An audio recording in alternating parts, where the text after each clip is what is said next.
Eh bien, c'est un plaisir de vous retrouver. It is a pleasure to meet you for this third session of the afternoon.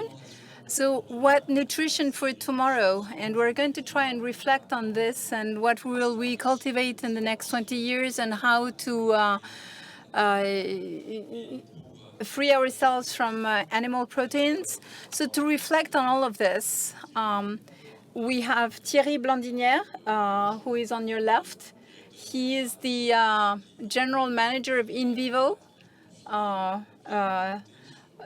which he just told me is now the third behind Lactalis and Danone in the French market. And InVivo is now present in 38 countries with its cereals to encourage a transition toward sustainable agricultural agro-food development. And we have Cyrielle Mazalera of the Association Phileg. Cyrielle will tell us how she works, and it's not necessarily easy. And and I have Zora Bouara-Meshmash, who is a scholar at TSC and INRAE. What is INRAE? INRAE, which Donc, so the E stands for environment. des systèmes et où Zora works on the impact of the carbon tax on the consumption of meat. You are perfect to launch this debate with the question, how to feed the planet, and what message would you pass on to industrialists to take up this challenge? Hello, and thank you. Thank you for this question, how to feed the planet.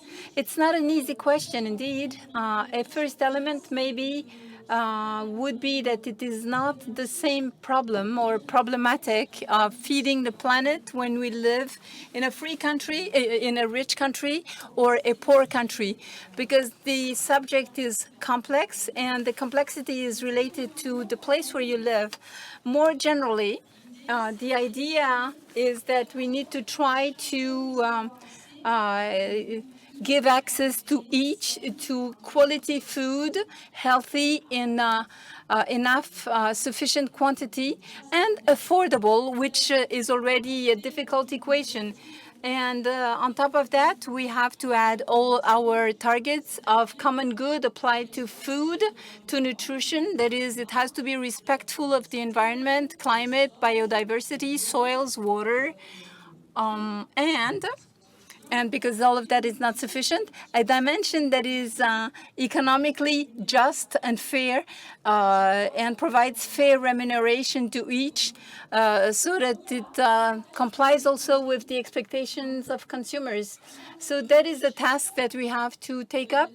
As a scholar, I spoke in the previous years and I might say that it is still difficult to say. Now we have a scientific consensus, but we also have a social consensus because society has realized that we have to go toward targets of lowering the consumption of meat, increase the consumption of vegetables, of fruit, of legumes, chickpeas, etc., but also reduce products that are too salty, sweet, too fat. So all of that is theoretical, but let me take the example of legumes. I know that we're going to talk about that. And we're not going to go into legumes immediately. Just an example to show the complexity of the system. The case of lentils, for instance, the idea is to say we're using a vegetable protein that goes that complies with nutritional quality and improves those environmental issues because we are using less manure, and it enables fighting climate change because it has a low impact on the climate change. But we realize it's not enough because it's protein we are in this debate of proteic transition, which is a protein which is not sufficiently consumed at this stage, and we haven't found the leverage yet to increase that consumption. And on top of that, we have to add that producers do not really have incentives to produce that kind of variety because they don't get enough resources. Please, Zora, do not spoil the debate. This was just an example. We're going to talk about this with Cyrielle because she's here for that. But let me turn to Thierry Blandinière, who is with producers, industrials, and soon distributors.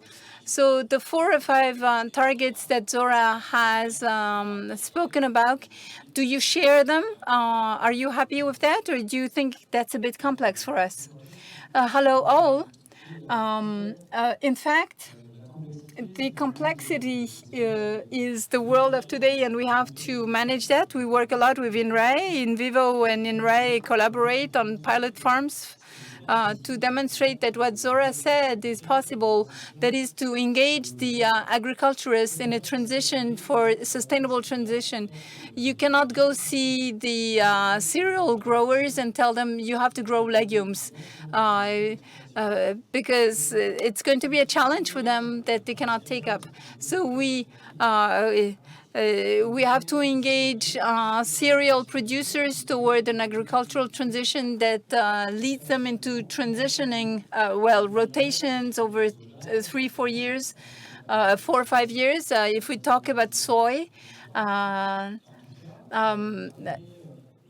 after colza, and you rotate that in 5 years, and you enrich the soils with that kind of system.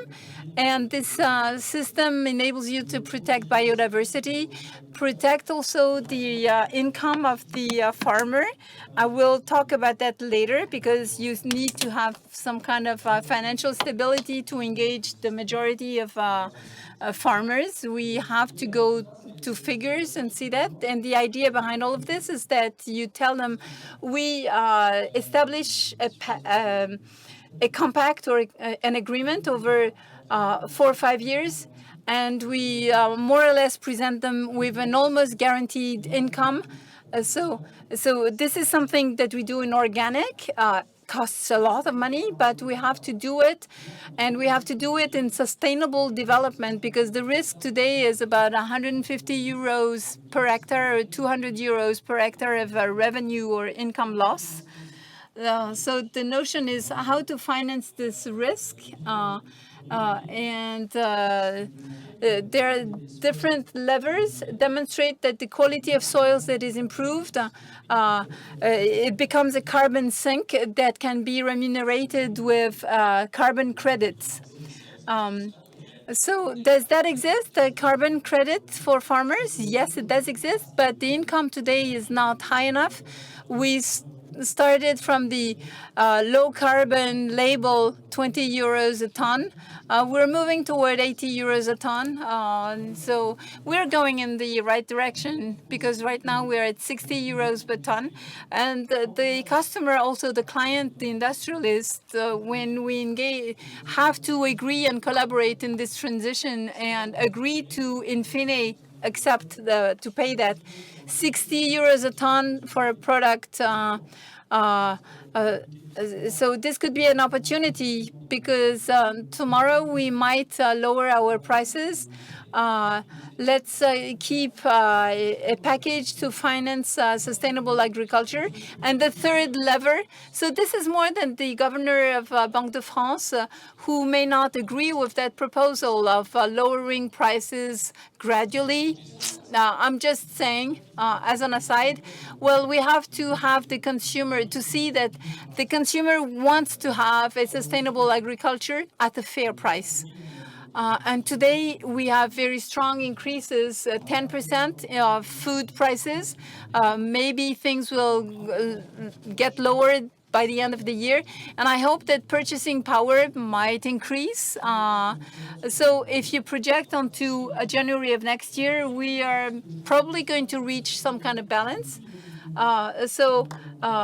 If I put more environmental content in my product, it can work.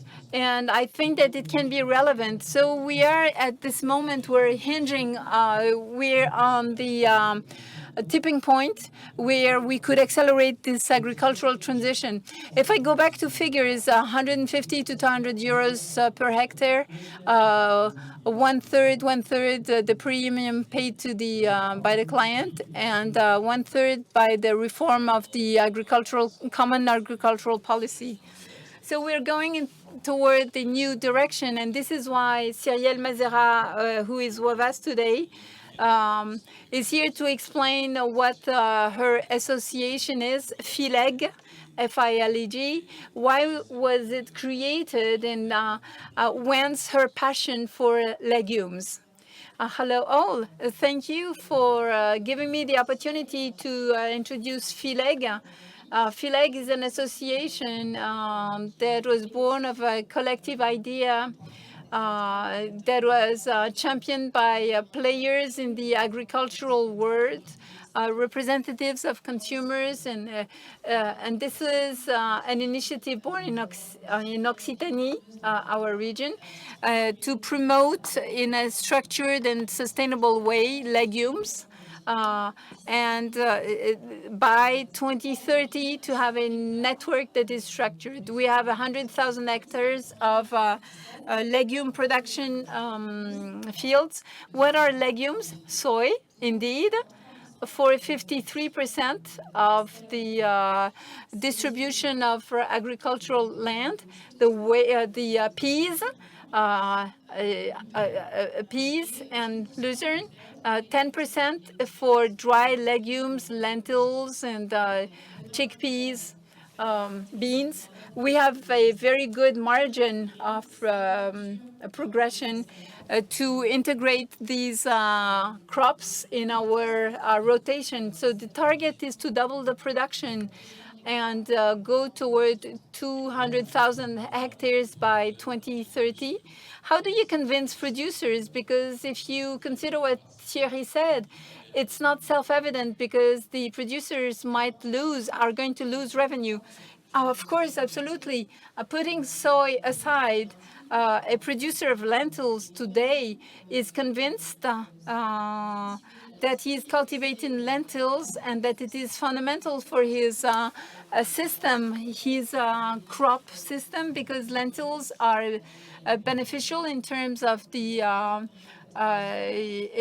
input. It enables you to put less products in the soil, and it adds added value. A producer of lentils in Occitanie loses money getting that rotation, including lentils. So how do we do? We have demonstration plots. We spread the knowledge. You have to understand that within FILEG we have all the chains of the agri-food and the representation of consumers and producers. FILEX is a place where we spread knowledge on prices paid to producers and on campaign assessments, what we call bilan de campagne, the reaction to some climate shock or some pest or advantages, which can explain why we have a drop in the profit or the yield. And the buyer can have an explanation and consumers can have the explanation of why things are more expensive this year because we had advances of pests or weather. So I wanted to ask you, Zora. Zora, in view of these targets of changing nutrition, is it just related to awareness, or innovation? Is innovation something that will enable change? Because reinventing chickpeas, well, it does exist. You have to show that chickpeas can be part of diets, but the innovation may be in the way you produce. What can we expect of innovation? the way we produce. I'm not a specialist, but we realize when you look at the data is that the consumption of legumes has diminished over time. In the 1980s, we used to consume probably 7 kilograms. And today it's only 1 kilogram of consumption of legumes. We did consume them in their traditional, not innovative, but in the 90s, a lot of things happened, and the modalities of consumptions have changed, and there is a lot more eating outside of the home or the domicile, canteens, restaurants, etc., and new products transformed. So these new modes of consumptions led to the adaptation of these emergent consumptions to the new types. So the question actually is, what are the products that could be accepted by the consumers? So you know the traditional products, the meat substitutes, soy stacks, legumes, fake meat in all. We have to develop new products, and I am currently working on a project on how to create pasta with lentils. The idea is to find products that would sort of imitate or be close to what we know already, but based on legumes. But the answer must be technical, because you have to produce a lentil that adapts to transformation, fragmentation, hydration. I don't know all of this, but with the cooking properties that are sufficient. And this means that, and going back to what Thierry was saying, it means that the players in the sector have to coordinate and get organized in order to spread the knowledge and create the value. My example was legume-based pasta, and act in such a way as to make that value able to drive remuneration for all the players. So we spoke about the compact that enables the coordination between the different players, so a vertical coordination, which is very important, and I would like to know more about what you do at InVivo. I think that would be very interesting. And the other aspect of the coordination is the horizontal coordination, and how the farmers between themselves at their level, horizontally in cooperatives or organizations, can get together and gather their skills and have some gains in terms of efficiency and have scale results as well. And thereby develop value, create and develop value upstream for the benefit of farmers. Thierry Blandinière, do you have examples like that, in which you promoted within InVivo a certain type of production by encouraging this? Do it like this because you can trust us. This is something we realized. For instance, the Bell, the boss of Bell, drove the change of methods on the part of cattle growers. Do you have teaching actions with farmers? Yes, we are cereal producers, so driving the transformation of cereals, the first in industrial baking, and well, we have just purchased the chain of bakeries, boulangerie, in the north of France, with a name that has so from the farm to fork. So we try to integrate all of that, and we want to demonstrate that it is possible. And because we committed as owners to have to do all of that, we have a visibility from the cost of the seed to what it costs in the plate. So our commitment is to get our farmers to embrace these transformations and demonstrate that we can become carbon neutral by 2030 in the cereal sector. It is really something substantial because it is a, basic. 50% of the challenge is on agriculture in the climate. You remember the bar chart this morning? And it's André?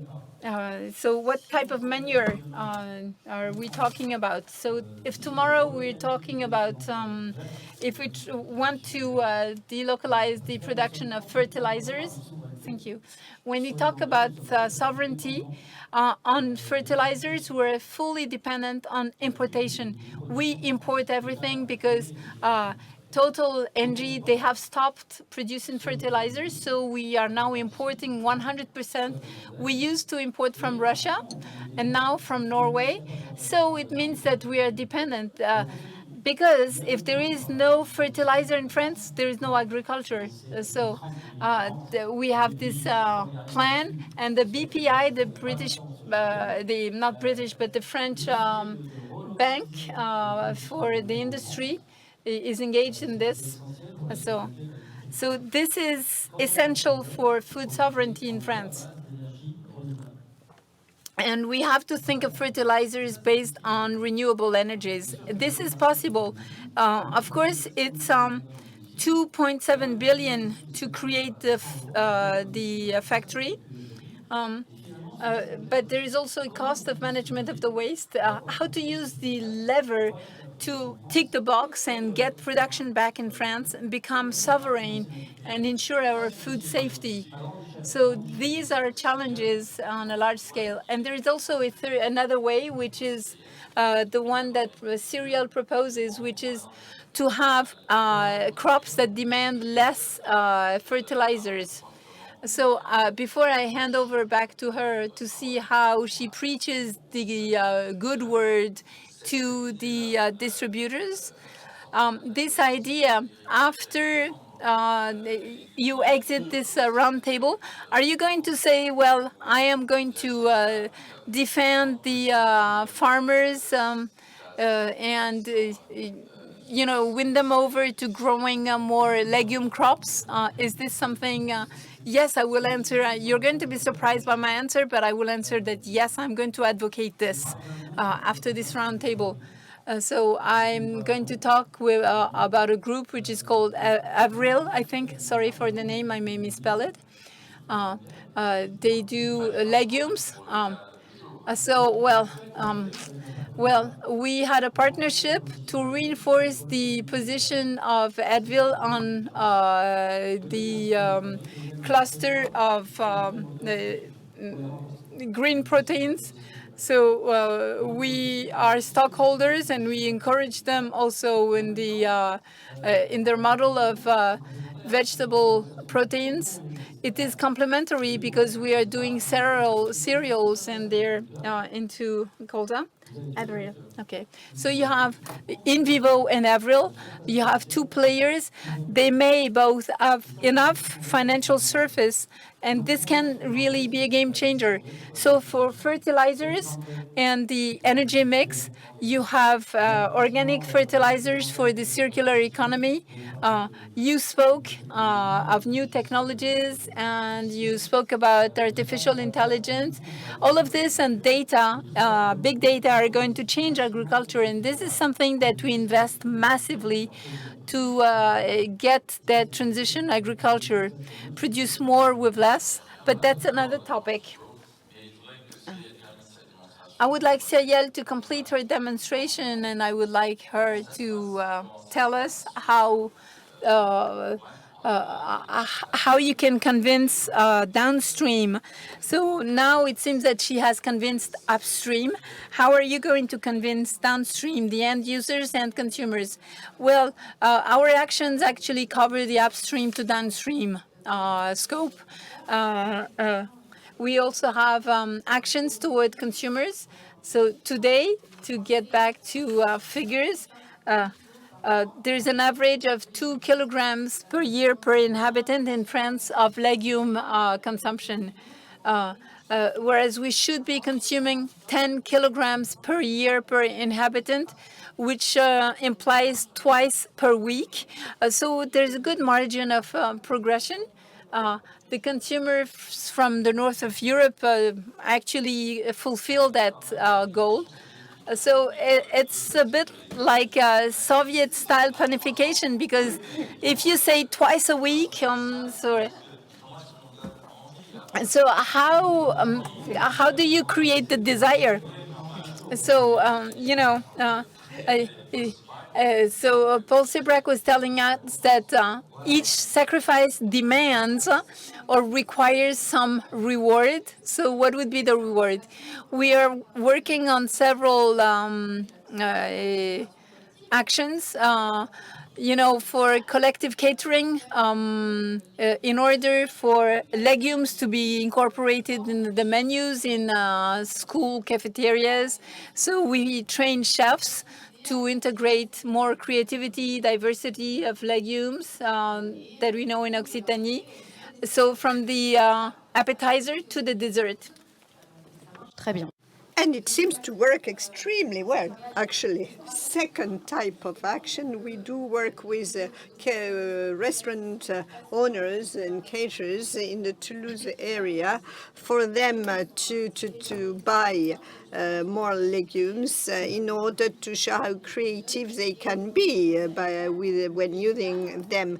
And the concept is that legumes or vegetables are no longer complementary to meat, but can replace meat.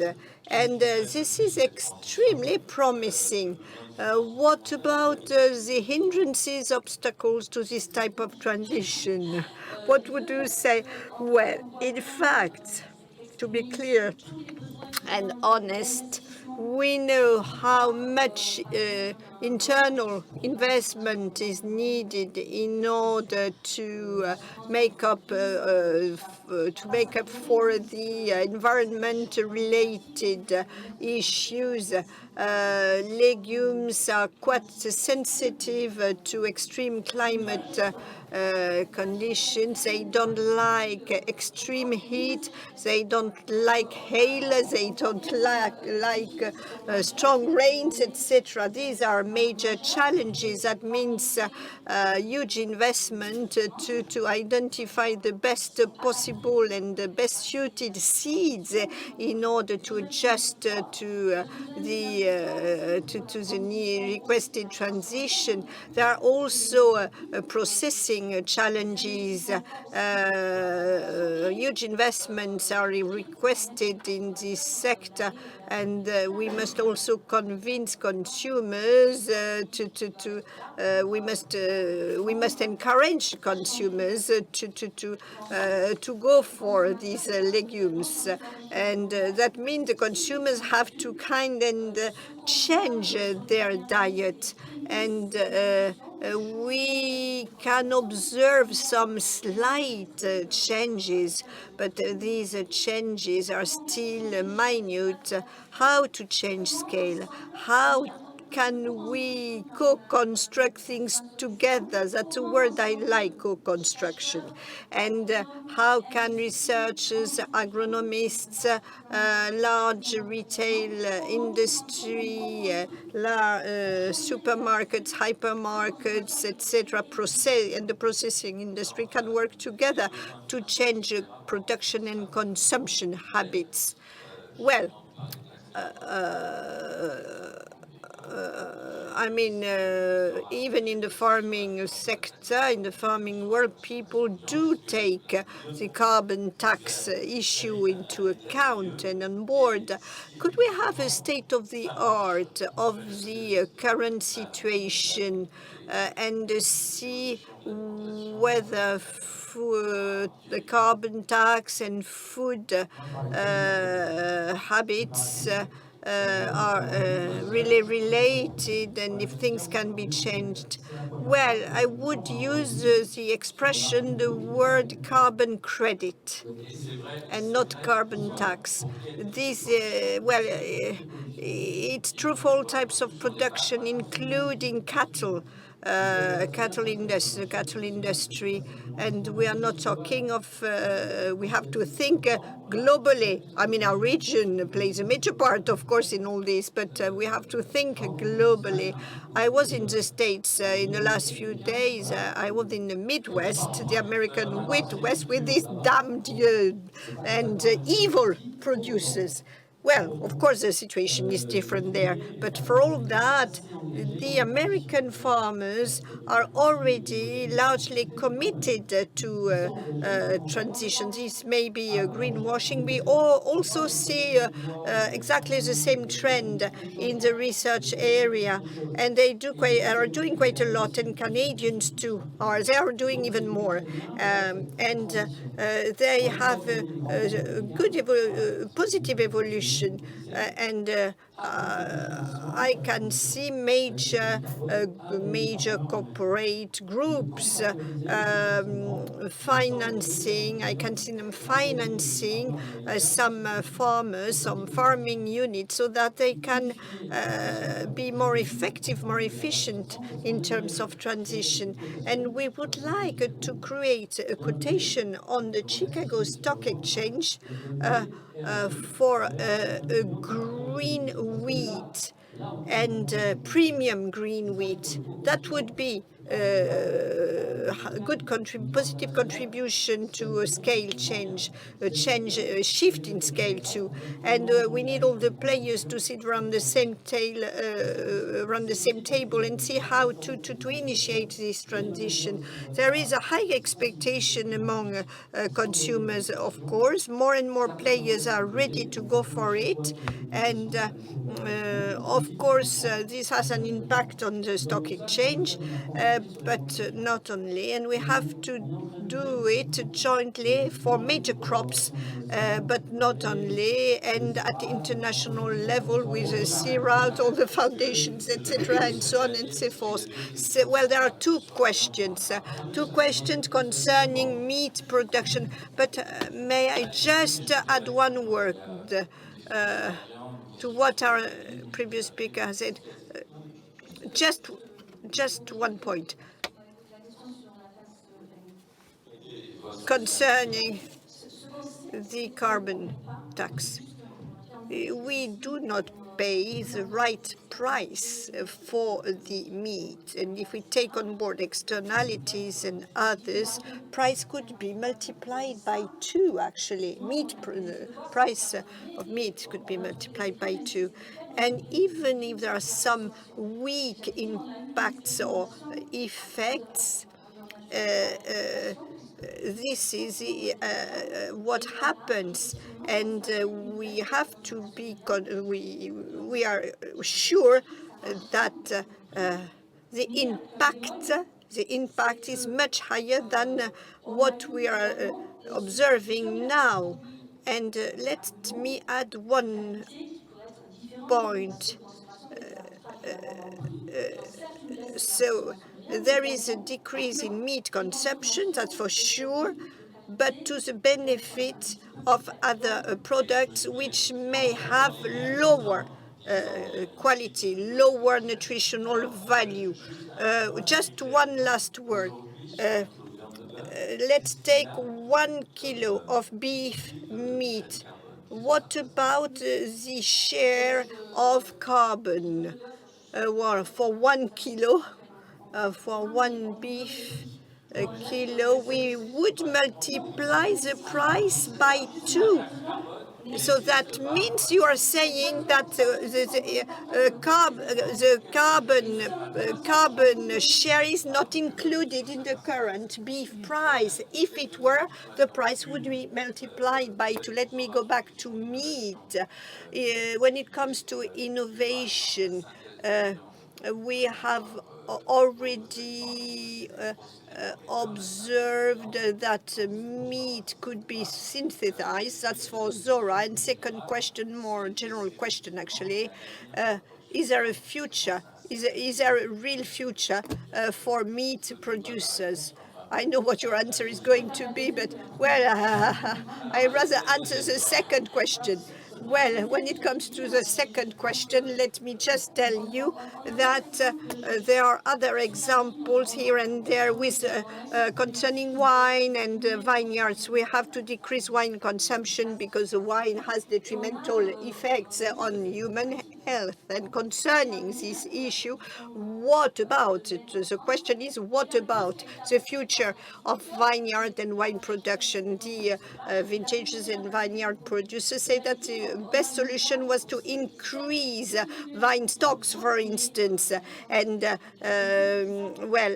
and honestly, the point is, in fact, to drink better and to eat better in order to ensure an income for the producers. Voilà, comme, So cereal, of course, it has a future because the consumption of meat and the breeding of cattle is necessary to keep our landscapes. The mountains will not be places for wheat growing, so we need to keep cattle growing. But the consumption of meat provides vitamins, group B vitamins, and other nutrients that you find only in meat. So the few minutes that is left to us, I would like to give that to question 5. The citizens platform that we established with La Dépêche, and where we asked the question of buying local purchases. We did not specify that it was for food, but all the questions concerned only food. Jojo La Machine answered that, of course, if our wallet allows so, buying local, of course, will be the best choice. I can make an effort. Margot 12 says it's true that consuming local products and quality and seasonal products is better, but the cost is difficult to absorb, especially because of inflation and since inflation. So between these reactions and that always highlight the price component and the reactions from the room, are those solutions sufficient to? In view of this question of local production in vis-a-vis food, Thierry, Cyrielle, and you, Zora. So we should not globalize because everything that wants to be local has to be local. The agriculturists must find some profit. They have to have some value-added product, and you have to help them build that relationship with the consumer. And you have to not reflect, in a self-centered way of we France or we Occitanie or we very local. So you have to have a broader outlook. French agriculture is in a better place today. We have helped our industry. We're still here. Production can increase. There are solutions. So we need to develop local when it is possible. We have to reinforce our agriculture so that it can be exporting. So when you spoke about local, if we go in the Maghreb, we talk local. What are they going to do? Local is not just think about regional. Toulouse, Occitanie, you have to look. Let us give the word to Cyrielle when she needs to talk about Occitanie. What I mean to say is that my message is that we have farmers, we have agriculturists. We have to provide them solutions to create value-added products. If it is local, very good. If it is international, even better. So Cyrielle, this is exactly what we do. We're trying to enhance our local production, the production in Occitanie, and trying to get tools of transformation, mutualized tools in our sector, so that we can procure from the local production in Occitanie. Yes, of course, it is complementary, but that is our priority. And Zora, to conclude, do you subscribe to this both local and global approach? Yes, both are compatible. You can do local and global. But if you want to do just local, you better live in temperate and in plain areas, not mountain and extreme. Local is good when you have good climate conditions and good land conditions. But what I wanted to highlight is we should start from where you are competitive. Sometimes it's in a local framework. Sometimes it's in a more global framework. So let's not pit the one against the other and use. I'm sorry, I'm a bit long-winded, but you have to understand that we are beyond our time. You have to understand that local and competitive, if there is global, that will decrease the cost of local if you do global. Think about that. 2 minutes. That's a good argument. Thanks to all three, and please eat chickpeas and lentils.